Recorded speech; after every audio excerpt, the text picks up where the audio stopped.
नमस्कार स्टूडेंट्स, गुरुग्राम के YouTube channel में आपका स्वागत है। हम अध्ययन कर रहे थे बीएड सेकेंड ईयर सब्जेक्ट अधिगम के लिए आकलन, और हमारा टॉपिक चल रहा था आकलन के उद्देश्य, जिसमें हमने व्यवहारवादी अध्ययन किया, संरचनावादी अध्ययन किया। अब नंबर 3 है सामाजिक सांस्कृतिक प्रतिमान। तो सामाजिक सांस्कृतिक प्रतिमान के अंतर्गत आकलन की प्रक्रिया का प्रमुख केंद्र बालक एवं सामाजिक एवं सांस्कृतिक संसार होता है। प्रमुख केंद्र जो इसका क्या है, बालक है, समाज का ढांचा और सांस्कृतिक केंद्र है, ये सभी जो है प्रमुख केंद्र है। यह इस प्रतिमान में यह तर्क प्रस्तुत किया गया है कि बालक का कार्य एवं व्यवहार सामाजिक एवं सांस्कृतिक कार्यों से प्रभावित होते हैं। बालक का जो व्यवहार है वह अपने समाज में रहता है, समाज के कार्य और संस्कृति के जो कार्यक्रम है उनसे प्रभावित होकर के उसका व्यवहार बनता है। जैसे एक बालक एक अंध व्यक्ति को देखकर उसको सड़क पार करा रहा है, इस अवधि के दौरान वह विद्यालय में देरी से पहुंचता है और लोगों दूसरे बच्चों को भी बताता है कि वह देरी से क्यों पहुंचा, उसका कारण क्या था, कि उसने परोपकार का कार्य किया है। अपने स्वहित के स्थान पर परहित को इसने महत्वपूर्ण स्थान दिया, अपने हित को छोड़ करके दूसरों का हित उन्होंने किया है। तो यह क्या उन गतिविधियों में बालक क्या है अत्यधिक रुचि दिखाता है और सामाजिक व्यवस्था के अनुरूप होती है। इसी के अनुरूप वह सीखने की प्रक्रिया को स्थान भी देता है। वह सामाजिक व्यवस्था को ही अधिगम का केंद्र बनाता है। समाज की जो व्यवस्था है उसी को ही क्या अधिगम सीखने का एक केंद्र बनाता है। वर्तमान समय में हमारे समाज में इंजीनियर है, चाहे डॉक्टर है, चाहे प्रशासनिक अधिकारी है, उनको महत्व दिया जाता है, उनको महत्व अधिक दिया जाता है। तो छात्र का प्रथम प्रयास इन सभी पदों को प्राप्त करने का रहता है और शिक्षा प्राप्त करने का उद्देश्य उन्हीं का यही होता है कि वो एक डॉक्टर बने, इंजीनियर बने, प्रशासनिक अधिकारी बने। सामाजिक सांस्कृतिक प्रतिमान की प्रमुख कुछ विशेषताएं हैं जो हम आगे अध्ययन करेंगे। तो ये क्या है कि बालक को उसमें महत्वपूर्ण, बालक और सामाजिक सांस्कृतिक, ये तीनों चीजें इसमें महत्वपूर्ण स्थान रखती है। इन दोनों की तीनों की आपस में कड़ी से कड़ी जुड़ी हुई है। बालक जो क्या है समाज और संस्कृति से जुड़ा हुआ है, उनके जो कार्य है उनसे देख कर वह अपने व्यवहार को निर्मित करता है। जैसे एग्जाम्पल के लिए बताया था परोपकार कार्य करने का, तो वह दूसरे बच्चों को भी शिक्षा देता है कि स्वहित को छोड़कर परहित को ज्यादा महत्व दें। आगे इसमें है नंबर 1 है सामाजिक व्यवहार और सामाजिक सांस्कृतिक प्रतिमान। सामाजिक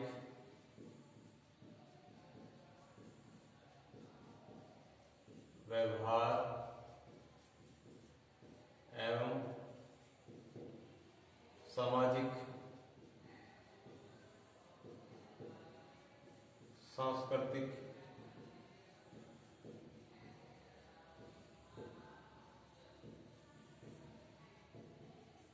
प्रतिमान।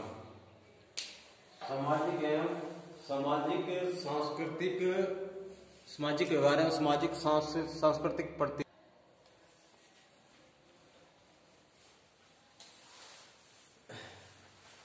इसके अंतर्गत क्या है, सामाजिक सांस्कृतिक प्रतिमान के अनुसार बालक का व्यवहार उसकी सामाजिक व्यवस्था के अनुरूप हो जाता है। समाज में वह जो कुछ भी सीखता है उसका प्रतिबिंब उसका व्यवहार में दिखाई देता है। जो कुछ भी उसने समाज से सीखा है उसका प्रतिफल हमें उसके व्यवहार में दिखाई देता है। जैसे एक छात्र अपने परिवार एवं समाज में परोपकार, सहायता, प्रेम आदि के व्यवहार को प्रयोग में देखता है। तो उनके परिवार समाज में क्या देखा, उसने सहयोग की भावना देखी, प्रेम की भावना देखी, सहायता करने की भावना देखी। तो क्या धीरे धीरे उन सभी गतिविधियों को वो सीख जाता है, वो प्रयोग में लेता है, जो परोपकार, सहयोग और भावना से संबंधित होते हैं। इसी व्यवस्था से उसका संपूर्ण जीवन, व्यवहारिक सामाजिक जीवन जो है व्यवहार निर्धारित हो जाता है। दूसरा अपना पॉइंट है भाषाई व्यवहार एवं सामाजिक सांस्कृतिक प्रतिमान। भाषाई व्यवहार एवं सामाजिक सांस्कृतिक प्रतिमान।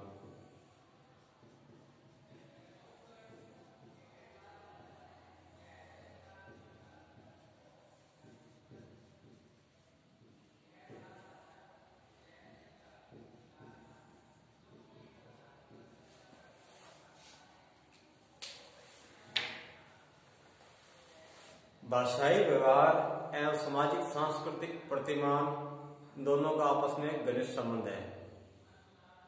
इस प्रतिमान के अनुसार अगर बालक की मातृभाषा, घर पे मातृभाषा उसकी हिंदी है और वह यूरोपियन समुदाय में जाकर बस जाता है, भले उसके माता पिता हिंदी बोलते, उसका परिवार हिंदी बोलता हो, लेकिन वो यूरोपियन समुदाय में जाने के बाद उसमें धीरे धीरे इंग्लिश भाषा का विकास होने लग जाता है, तो अंग्रेजी भाषा सीखने लग जाता है, सीख जाता है।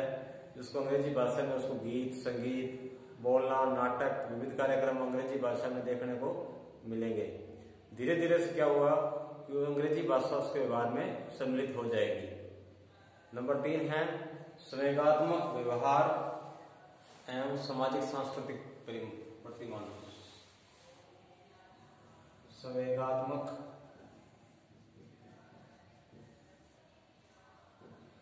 व्यवहार एवं सामाजिक सांस्कृतिक प्रतिमान।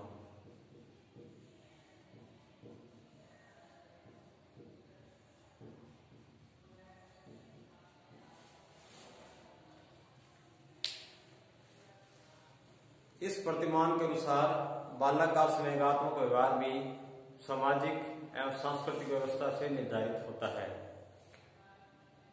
जब एक बालक गीत संगीत और नाटकों में यह देखता है कि क्रोधित व्यक्ति द्वारा उसे हानि किस प्रकार होती है, उसको समाज में मान सम्मान नहीं मिलता, मान सम्मान उसका खत्म हो जाता है, इस प्रकार की स्थितियों से बालक संवेगात्मक व्यवहार को स्थिर एवं मर्यादित बनाता है। उसने देखा कि जो व्यक्ति क्रोध करता है, झगड़ता है, झगड़ालू है, उससे क्या समाज में क्या उसको बराबर का दर्जा नहीं मिलता, लोग उससे कटने लग जाते हैं।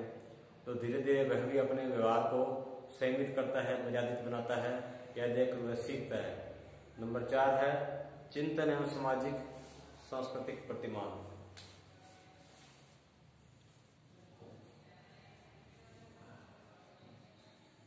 चिंतन एवं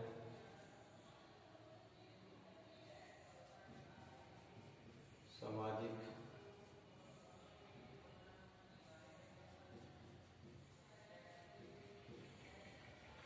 सांस्कृतिक प्रतिमान।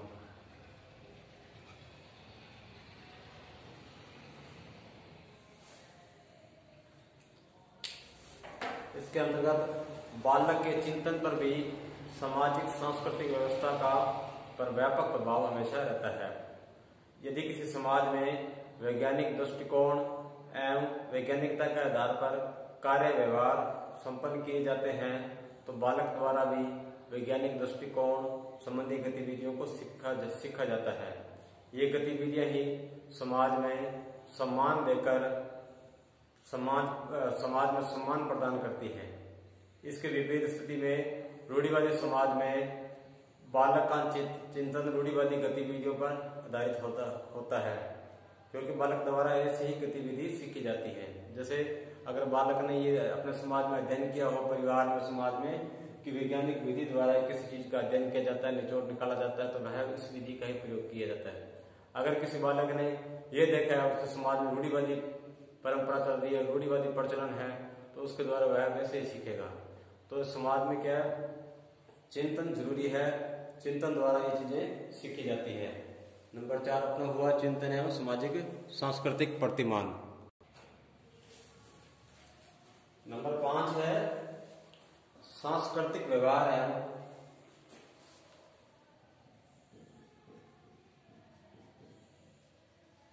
सांस्कृतिक व्यवहार एवं सामाजिक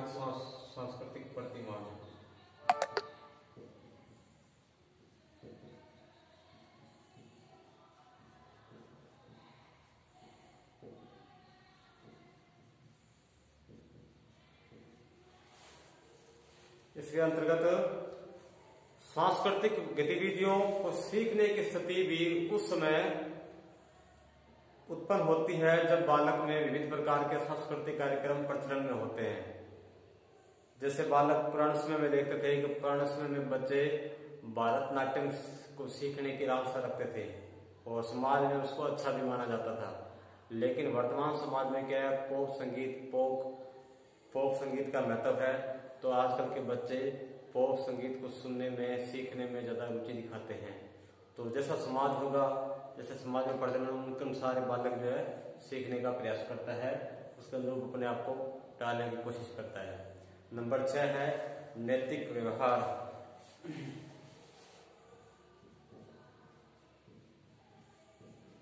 नैतिक व्यवहार एवं सामाजिक सांस्कृतिक प्रतिमान।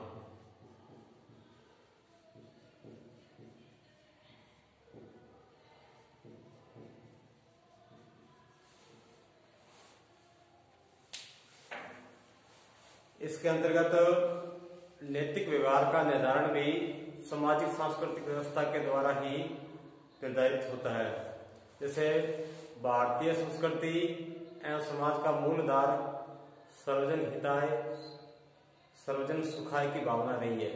भारतीय समाज के अंदर, भारतीय संस्कृति के अंदर क्या, सभी का हित करो, सभी का भला करो, सभी की सुख दो, ये भावना रहती है। प्रत्येक बालक में यह भावना बाल्यकाल में ही देखी जाती थी। वह अपने साथियों की सहायता करता है, किसी मददगार व्यक्ति को, जिसको मदद की जरूरत है उसकी मदद करता है, और अपने खाने पीने की वस्तुओं को अपने साथियों में बांटता है। इस प्रकार की संस्कृति, समाज जैसे स्थिति होगी वैसी होगी, वह भी अपना नैतिक आचरण जो है वैसा कर लेता है। समाज में सबको सुख दो, सबको भला करो, तो क्या नैतिक व्यवहार भी इससे निर्मित होता है। नंबर 7 है आध्यात्मिक व्यवहार एवं सामाजिक सांस्कृतिक प्रतिमान। आध्यात्मिक व्यवहार एवं सामाजिक सांस्कृतिक प्रतिमान।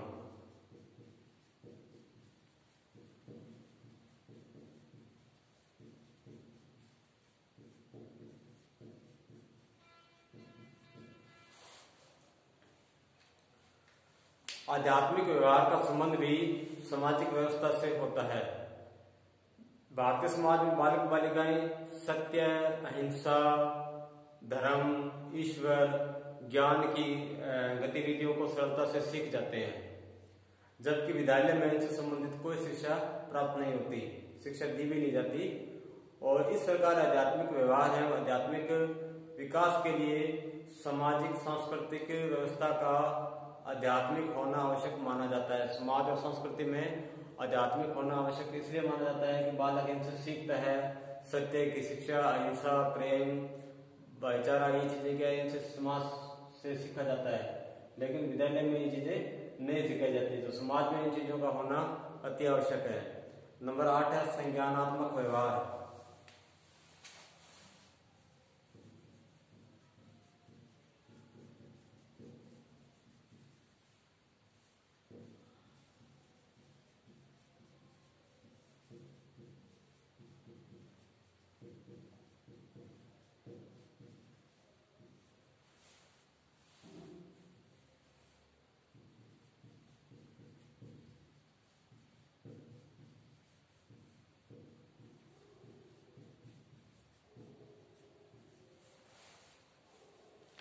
संज्ञानात्मक व्यवहार एवं सामाजिक सांस्कृतिक प्रतिमान। संज्ञानात्मक व्यवहार का विकास भी समाज एवं संस्कृति से होता है। बालक अपने घर परिवार में अनेक वस्तुएं एवं व्यक्तियों के मध्य विभेद करना, उनकी विशेषताओं को देखना सीख जाता है कि एक व्यक्ति एक दूसरे व्यक्ति से तुलना करना, अन्य वस्तुओं को एक दूसरे से अच्छा साबित करना, ये चीजें क्या है बालक अपने परिवार और वातावरण से सीख जाता है। तो जब एक जैसे मान लो एक बालक है, बालक के घर में गाय भी है, भैंस भी है, और उसने देख लिया गाय का आकार ऐसा होता है और भैंस का आकार ऐसा होता है, उनका स्ट्रक्चर ऐसा है, भैंस का ऐसा है। तो अगर उस विद्यालय में उनके सामने कोई चित्र रखा जाए तो बता सकता है कि यह भैंस है और यह गाय है। तो विभेद करना, तुलना करना जो बालक जो है अपने परिवार और समाज से सीखता है। नंबर 9 है बालक की स्वतंत्रता। बालक की स्वतंत्रता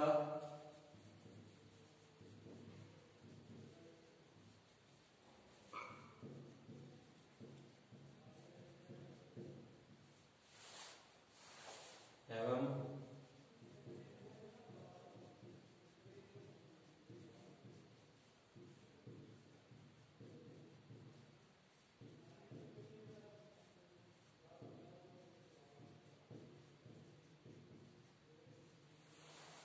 सामाजिक सांस्कृतिक प्रतिमान।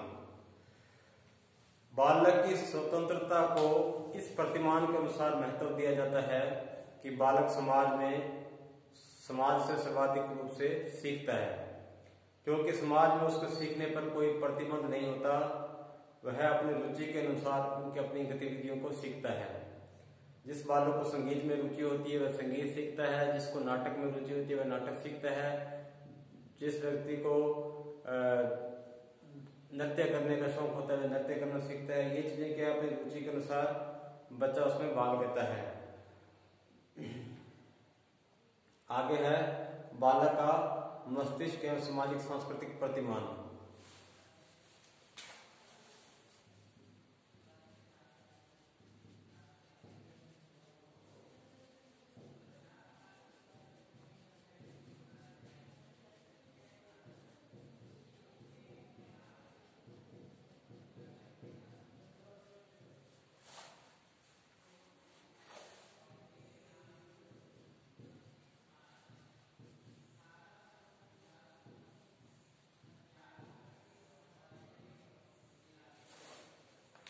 नंबर 10 है बालक का मस्तिष्क एवं सामाजिक सांस्कृतिक प्रतिमान।